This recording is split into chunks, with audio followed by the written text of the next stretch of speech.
Hello student, आज हम class 10 math में चैप्टर 3 एक्सरसाइज 3.2 का पार्ट 3 देखेंगे। पार्ट 3 वीडियो बनाएंगे। तो पार्ट 3 में आपका पार्ट 2 तक मैंने आपको बताया था एक्सरसाइज 3.1 एंड 3.2 के बारे में। ठीक है, नेक्स्ट है आपका पार्ट 3। तो इसमें देखिए क्वेश्चन नंबर 1 तक तो मैंने आपको बता दिया था, क्वेश्चन नंबर 2 से बताना था आपका। तो देखते हैं question number 2 exercise 3.2। On comparing the ratio a1 by a2, b1 by b2 and c1 by c2, find out whether the following lines are representing the following pairs of linear equation intersecting at a point are parallel or coincident। हमें यहाँ पे देखिए दिया हुआ है, lines आपका दिया हुआ है। क्वेश्चन नंबर फर्स्ट आपका है, सेकंड का, ठीक है। 5x minus 4y plus 8 is equal to 0 and second आपका दिया हुआ है 7x plus 6y minus 9 is equal to 0। 7x plus 6y minus 9 is equal to 0। ठीक है। अब हमें कह रहा है कि इसमें आपको a1 by a2, b1 by b2 और c1 by c2 कंपेयर करके बताना है कि ये लाइंस जो दो आपके दिए हुए हैं, ठीक है, ये पैरेलल होगा कि कोइंसिडेंट होगा, ठीक है, कि कंसिस्टेंट होगा। कोइंसिडेंट होगा, पैरेलल इंटरसेक्टिंग कोइंसिडेंट। तो देखिए अब यहां से कंपेयर कर लेते हैं। a1 कितना है हमारा, फर्स्ट इक्वेशन से a1 देखिए कितना है 5। b1 कितना है, तो यहां से ये -4 एंड c1 इक्वल टू कितना है 8। ठीक, सेकेंड इक्वेशन से x का कोएफिशिएंट a2 कितना है 7, b2 कितना है 6 एंड c2 कितना है -9। साइन के साथ लिखेंगे, ठीक है। प्लस लिखा नहीं जाता इसलिए यहाँ प्लस नहीं लगाएगा, लेकिन माइनस लिखते हैं, ठीक है। तो ये हो गया a1 का। अब कह रहा है कंपेयर करना है, तो अब निकाल लीजिए आप a1 by a2। तो a1 देखिए कितना है 5 by a2 कितना है 7 और 8 b1 by b2, b1 by b2 b1 कितना है -4 by 6, या 2 से कैंसिल, 2 2 जा 2, 4 2 3 जा 6, तो -2 by 3। तो देखिए क्या a1 upon a2 is equal to b1 upon b2 है। मैंने 3 कंडीशन बताया था आपको कि a1 upon a2 is not equal to b1 upon b2। दूसरा था a1 upon a2 is equal to b1 upon b2 not equal to c1 upon c2। And third था आपका a1 upon a2 is equal to b1 upon b2 is equal to c1 upon c2।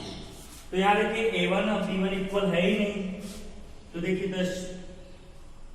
a1 upon a2 is not equal to b1 upon b2। तो a1 upon a2 b1 upon b2 के equal नहीं है। तो इसके लिए क्या होगा, condition मैंने बताया था कि अगर इस कंडीशन में होता है सो लाइन्स आर क्या होगा intersecting. So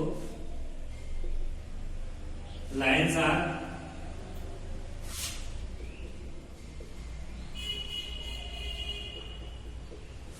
intersecting at a point, ठीक है। तो इक्वल नहीं, इसलिए लाइंस क्या होंगे आपके इंटरसेक्टिंग होंगे। समझ में आया। इसी तरह से सेकंड कंडीशन जो फॉर्मूला मैंने बताया था, अगर a1 a2 इक्वल हो जाएगा b1 upon b2 के और c1 upon c2 के इक्वल नहीं आएगा, तब क्या हो जाएगा, लाइंस आर पैरेलल। ठीक, और अगर तीनों इक्वल आ गया a1 upon a2 is equal to b1 upon b2 is equal to c1 upon c2, ठीक है, तो क्या हो जाएगा, लाइंस आर कोइंसिडेंट। समझ में आया। तो इसी तरह से आपके ये है, अदर बाकी 2 क्वेश्चंस हो जाएंगे, ठीक है। नेक्स्ट है आपका क्वेश्चन नंबर 3, ठीक है। Question number 3, question number second 3 बताने, ठीक है। क्वेश्चन नंबर 3 देखिए, 3 में भी इसी तरह से आपको बताने हैं, बस यहां पर कंसिस्टेंट और इनकंसिस्टेंट बताने हैं। क्वेश्चन नंबर थर्ड भी आपका बिल्कुल इसी तरह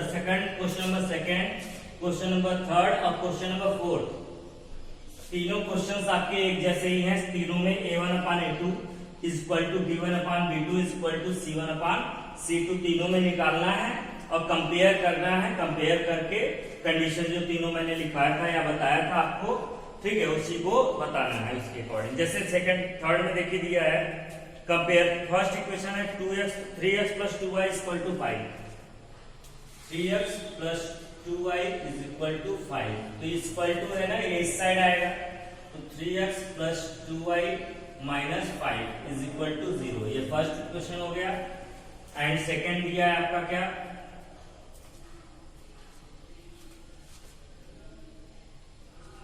2x minus 3y is equal to 7, 2x minus 3y is equal to 7, तो 2x minus 3y minus 7 is equal to 0, equation second.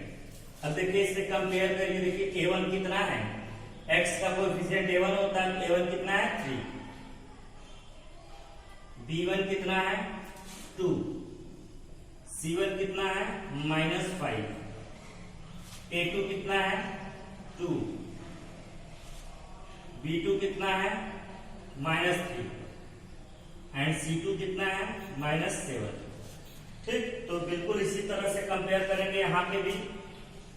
a1/a2 निकाल लीजिए पहले, क्या आ गया 3/2, b1/b2 निकाल लीजिए,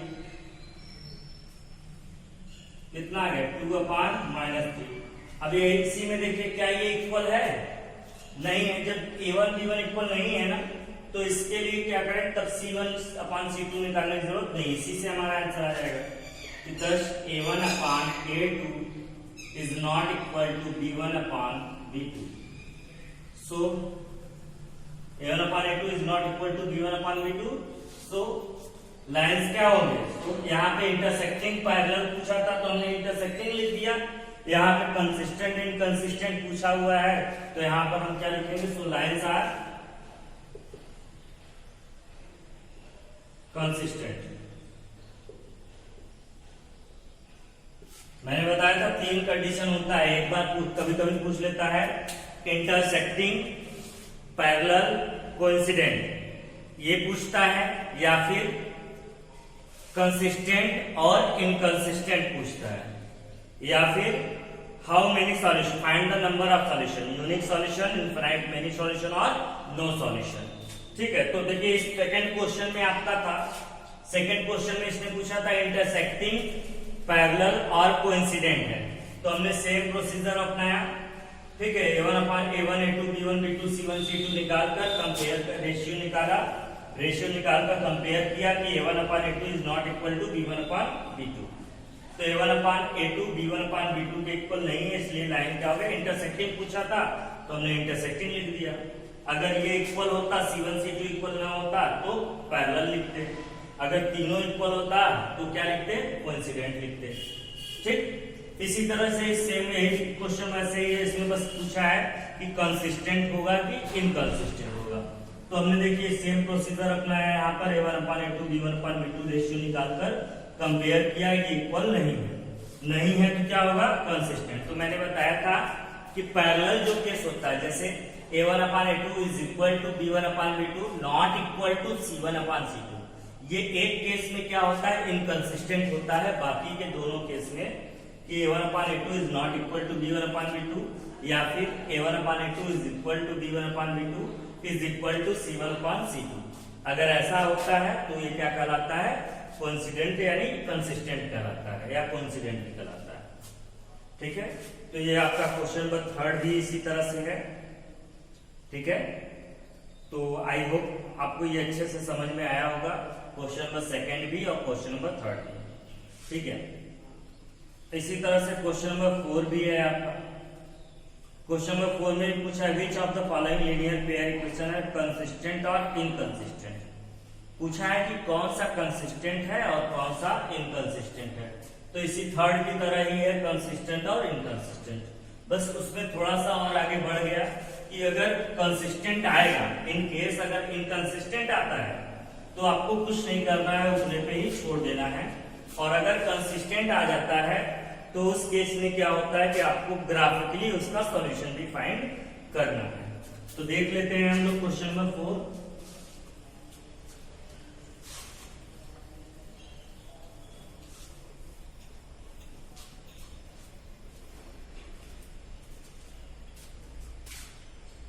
क्वेश्चन नंबर 4 फर्स्ट है आपका x plus y equal to 5, x plus y is equal to 5। देखिए ये हो जाएगा x plus y minus 5 is equal to 0। First हो गया। सेकेंड क्या दिया हुआ है 2x plus 2y is equal to 10।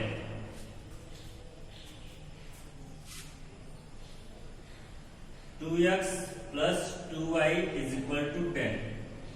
ठीक है, तो ये देखिए इस साइड आएगा 2x minus 2y minus 10 plus 2y minus 10 is equal to 0। Equation second हो गया। ठीक, अब देखिए a1 a2 निकाल लीजिए। a1 इक्वल टू कितना है, इसके बगल में 1, b1 कितना है, यहाँ साइड में कुछ नहीं तो 1, c1 कितना है -5, a2 कितना है 2, b2 कितना है 2, c2 कितना है -10। तो a1 by a2 1 by 2, b1 by b2 यहां पे देखिए 1 बाई 2, c1 बाई c2 जब इक्वल आ गए ये दोनों तो c1 भी निकालेंगे। ठीक है, तो आपका हो जाएगा क्या c1 बाई c2, तो ये -5 बाई -10, माइनस माइनस कैंसिल, 5 बन जा 5 टू जा 10, 1 बाई 2। तो a1 upon a2 b1 upon b2 c1 upon c2 तीनों ही इक्वल है। जब तीनों इक्वल है तो क्या लिखेंगे, thus a1 upon a2 is equal to b1 upon b2 is equal to c1 upon c2। अगर तीनों इक्वल है तो तीनों इक्वल दिखा देंगे हम। तो तीनों इक्वल है इसलिए क्या होगा, लाइन्स आर, तो तीनों इक्वल होता है तो कोइंसिडेंट होता है, कंसिस्टेंट होता है और इनफिनाइट मेनी सॉल्यूशन होता है। ठीक है, तो यहाँ कंसिस्टेंट इनकंसिस्टेंट पूछा था तो हम कंसिस्टेंट इनकंसिस्टेंट में आंसर लिखेंगे। तो लाइन्स आर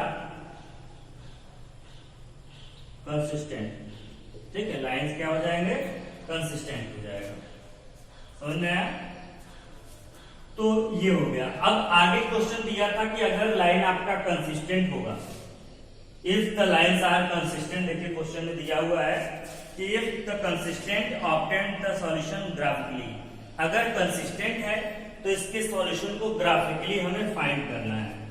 तो ग्राफिकली निकालने के लिए फिर इसका सॉल्यूशन पहले पॉइंट्स निकालेंगे। तो बाई इक्वेशन 1 क्या था आपका, x plus y minus 5 is equal to 0। ये दोनों इस साइड आ जाएगा, x इक्वल टू ये 5 प्लस हो जाएगा और ये माइनस वाई।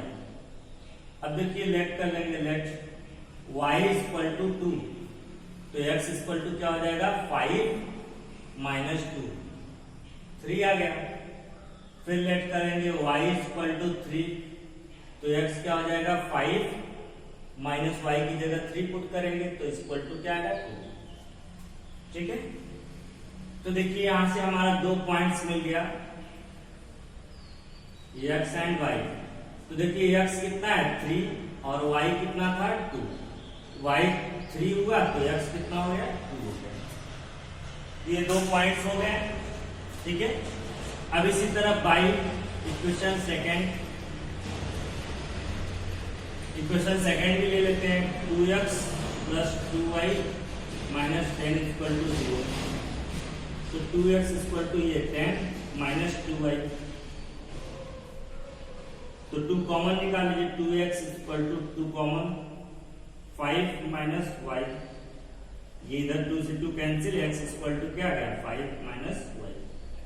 अब यहां भी लेट करते, let x equal to 1 y equal to 1, y equal to n, तो x इक्वल टू क्या हो जाएगा 5 माइनस 1, तो ये 4 आ गया।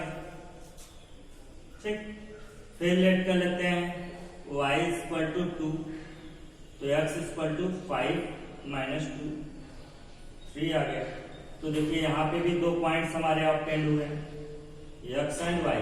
देखिए y कितना था 1, तो x कितना है 4, y 2, x 3, ठीक है। तो ये हो गया आपका। अब ग्राफ बना लीजिए, तो ये आपका x डैश y और ये y डैश 0 1 2 3 4 5 1 2 3 4 5 -1 -2 -3 -1 -2 -3, ठीक है। अब देखिए पॉइंट्स हमारे, पहला क्या है x3 है y2 है, x3 y2, तो ये पॉइंट मिला हमें a, x3 y2, ठीक है। दूसरा क्या है x2 है y3 है, x2 y3, ये पॉइंट B x2 y3, इसको मिलाकर आप क्या करेंगे एक लाइन फॉर्म कर देंगे,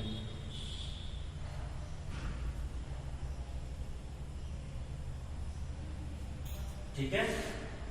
फिर दूसरा क्या कह रहा है x4 y1, x4 y1, x4 से ये मिला लिया और y1 मिला लिया, तो ये इस पॉइंट पर इसी पे आया, ये a ये b मानते c है x4 y1, ठीक। और नेक्स्ट क्या है, ठीक है। तो ये जो लाइन ड्रॉ किया जा रहा है ये बस केवल ये, चूंकि ये ग्राफ कॉपी तो है नहीं इसलिए स्ट्रेट दिखाने के लिए किया गया था, ठीक है। तो ये जरूरी नहीं है आपका। अब फिर देखिए x कितना है, x3 है y2 है, x3 y2, x3 y2 यही आएगा, x3 और y2, ठीक। तो ये पॉइंट था, तो इसको दोनों को मिलाओगे तो फिर लाइन इसी के ऊपर आपका फिर से ये इसी के ऊपर लाइन ड्रॉ हो जाएगा, ठीक है। तो ये लाइन आपका इसी के ऊपर से ड्रॉ होगा, तो दोनों लाइन एक कंसिस्टेंट है। कंसिस्टेंट का मतलब क्या कि एक के ऊपर एक, जैसे ये एक लाइन है, दूसरा लाइन ये इसके ऊपर होगा, ठीक है। तो इस तरह से अगर हम रखते हैं तो पीछे वाली लाइन क्या होगी, देखिए ये एक लाइन थी, दूसरा इसी के ऊपर लाइज करेगा, तो पीछे वाली लाइन क्या है हाइट हो जाएगी। तो कंसिस्टेंट में वही होता है, एक के ऊपर एक बनेगा आपका ये, ठीक है। तो ये आपका आ गया। अब ग्राफिकली चूंकि अब देखो सारा पॉइंट हर एक के ऊपर एक ही है, तो इसलिए क्या होंगे इनफिनिटली मेनी सॉल्यूशन है, तो लिखेंगे देयरफॉर इट है, या यहां दिखा देंगे बस, lines are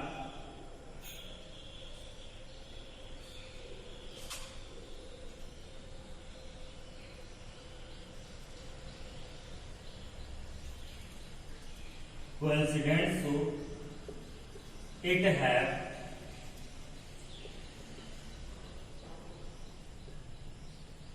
infinitely many solution,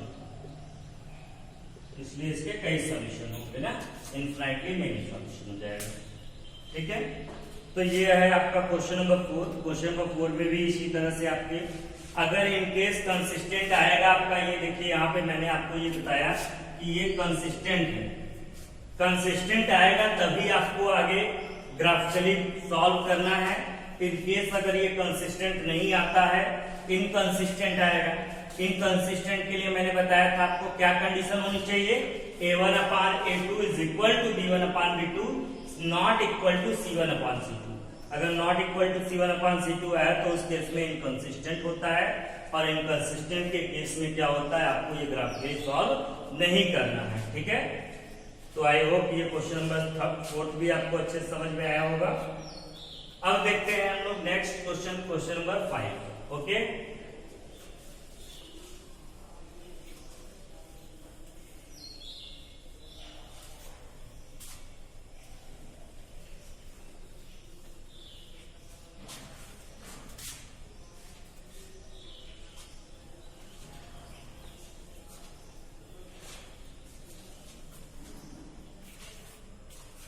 देखते हैं क्वेश्चन नंबर 5। ये वर्ड प्रॉब्लम है। Half the perimeter of a rectangular garden whose length is 4 metre more than its width। कह रहा है किसी रेक्टेंगुलर गार्डन के पेरीमीटर का हाफ जो है इस 36, वो कितना है 36, जिसका लेंथ जो है 4 मोर है, यानी ज्यादा। किसके ज्यादा है? इसके विड्थ से। तो रेक्टेंगुलर गार्डन है, इसमें लेंथ और विड्थ दो चीजें हो गई, यहाँ पे भी दो क्वांटिटी। तो देखेंगे let the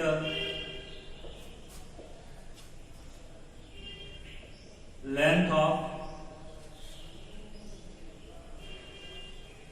rectangular garden be x and its width be y। Length हमारा क्या है? x है, और विड्थ क्या है? y है। तो देखिए according to question condition first क्या दिया हुआ है? कह रहा है कि length is 4 more than its width, यानी लेंथ विड्थ से ज्यादा है। तो लेंथ ज्यादा है ना, इसका मतलब लेंथ माइनस विड्थ कितने का डिफरेंस है? 4 का। 4 ज्यादा है ना, तो लेंथ और width, length is 4 more then width, यानी लेंथ और विड्थ में जो है 4 का डिफरेंस है। 4 ज्यादा है तो दोनों को माइनस करने पे 4 बचेगा। ठीक है, तो ये हो गया लेंथ कितना है? x माइनस ये y इक्वल टू 4। तो ये इस साइड आ जाएगा, तो x minus y minus 4 equal to 0। ये इक्वेशन फर्स्ट हो गया। ठीक है, अभी देखिए नेक्स्ट अगेन सेकेंड कंडीशन क्या कह रहा है? अगेन अकॉर्डिंग टू क्वेश्चन कह रहा है half of the perimeter. Half means क्या? 1/2 of perimeter of rectangle is 36। वो कितना है? 36। तो 1/2 पेरीमीटर ऑफ रेक्टेंगल फार्मूला क्या होता है? 2 ब्रैकेट में l plus b equal to 36। देखिए 2 से 2 कैंसिल हो जाएगा, तो l प्लस b। अब l कितना है? लेंथ x है, प्लस विड्थ कितना है? y है, इज इक्वल टू 36। तो ये इस साइड आएगा x माइनस 36 इक्वल टू 0। ये इक्वेशन सेकेंड। ये दो इक्वेशन बन गए आपके। अब क्या करना है? इसे जो है आपको सॉल्व करके जो है कह रहा है find the dimension of the garden. अब देखिए यहाँ पर कुछ रूल नहीं बताया है कि कैसे हमें ग्राफिकली फाइंड करना है या कैसे फाइंड करना है। यहाँ पर कोई रूल्स का नाम इसने नहीं दिया हुआ है कंडीशन में। ठीक है, तो ग्राफिकली अगर तो एग्जाम में जो क्या होता है कि चाहे जैसे हम लगाएं, क्योंकि कई सारे मेथड होते हैं लिनियर इक्वेशन को सॉल्व करने के, तो यहाँ पे रूल्स तो दिया नहीं है, तो चाहे जिससे लगा लेते हैं। तो अगर आप ऐसे लगा लेते हैं तो इजी हो जाएगा आपका। जैसे ये आपका देखिए x minus y equal to 4, ये इक्वेशन फर्स्ट कर लेते हैं और इसको यहाँ पर सेकेंड कर लेते हैं। अब देखिए बाई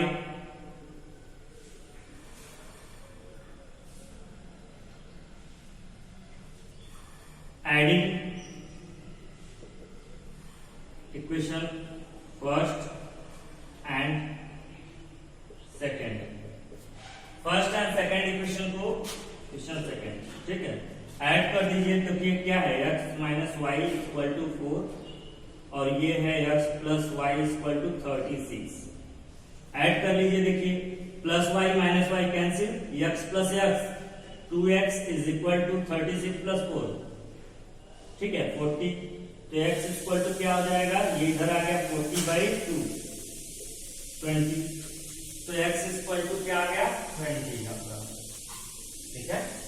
x 20 आ गया, तो किसी भी इक्वेशन में वैल्यू पुट कर लीजिए by equation second.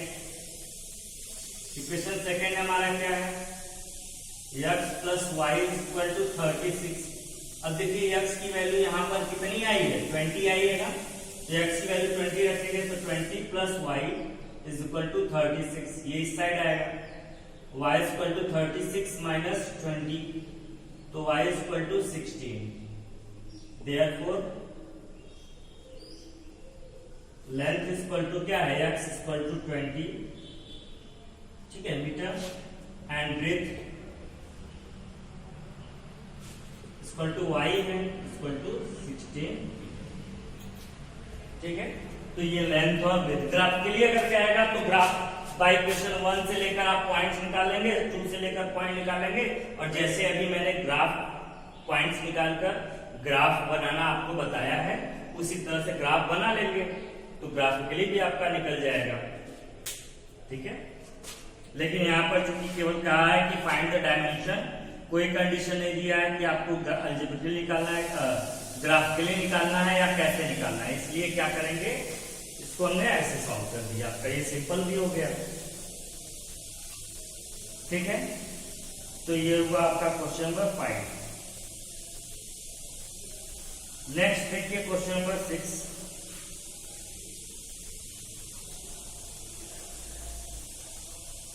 Question number 6 देखते हैं, ठीक है। तो नेक्स्ट आपका है question number 6।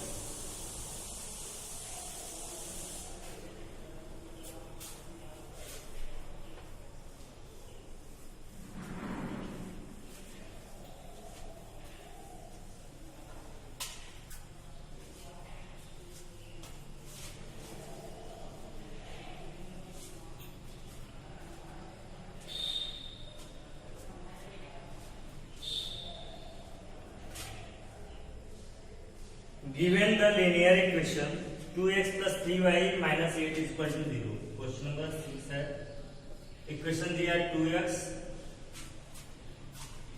plus 3y minus 8 is equal to 0. ये एक इक्वेशन दिया हुआ है, ठीक है। कह रहा है given the linear equation 2x plus 3y minus 8 is equal to 0. Write the another linear equation in two variables such that geometrically representation of the pair is so formed is intersecting lines, coincident lines and parallel lines. तो पहला कह रहा है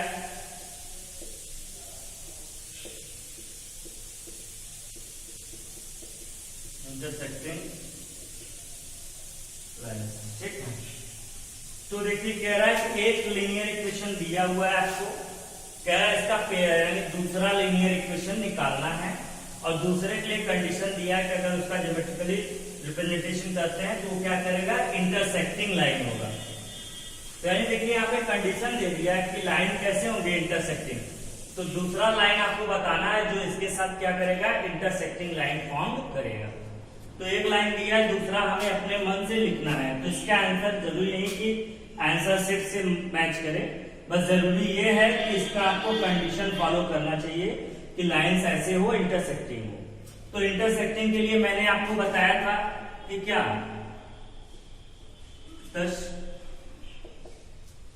lines are, condition क्या दिया, lines are सेक्टिंग, line क्या है, intersecting है, इंटरसेक्टिंग है इसलिए A1 upon A2 is not equal to B1 upon B2। तो आपको कंडीशन क्या फॉलो करना है, ऐसा लाइन बताना है जिसमें A1 upon A2 का रेशियो B1 upon B2 के इक्वल नहीं है। तो देयरफॉर यहाँ पर कुछ भी आप लिखिए, बस ऐसा होना चाहिए आंसर। लीनियर इक्वेशन में आप कुछ भी लिख सकते हैं, यहाँ पे बस आंसर वो होना चाहिए जो इस कंडीशन को फॉलो न करे। तो हम इसी से रिलेट करके लिख देते हैं, देखिए यहाँ पे हम लिख देते हैं इसको 3x plus 2y minus 8 is equal to 0, ठीक, 3x plus 2y minus 8 is equal to 0। अब देखिए अगर A1 upon A2 निकालते हैं तो देखिए A1 2 upon A2 कितना है, 3, तो A1 upon A2 कितना है, 2 upon 3, and B1 upon B2 कितना हो जाएगा, तो यहाँ देखिए B1 कितना है 3 और यहाँ B2 कितना है 2। तो क्या देखिए ये इक्वल है, नहीं है, नहीं है, तो इस कंडीशन को फॉलो कर रहा है, ठीक है। तो इसका मतलब यही आपका आंसर हो जाएगा, ठीक है। तो यहाँ पर आपको इस तरह से कंडीशन फॉलो करते हुए अपने मन से कोई सा भी आंसर देना है, ठीक है। सेकंड है आपका इसी का